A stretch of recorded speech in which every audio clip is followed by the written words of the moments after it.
রাজার আরো 6টি রানীর ছিল না সন্তান, পদ্মাবতীর কোলালোতে মিলল সমাধান। বছর যেতে জন্ম নিল 7 ছেলে 1 মেয়ে, হয় খুশির আকাশ হঠাৎ কালো মেঘে গেল ছেয়ে।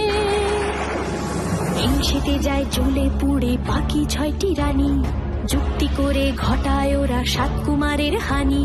সুযোগ মতো 7 ছেলেকে মাটিতে দেয় পুঁতে, বাঁচে একা পারুল, ওরা পায় না তাকে ছুতে। ধাইমা বাঁচায় সেই মেয়েকে বড় করে তোলে, 7 ভাইকে পায় যে পারুল 7টে চাপা ফুলে। এত কিছুর পরেও রাজার বিপদ যে কাটে না, সূর্য নগরে সুখের সূর্য আর ওঠে না।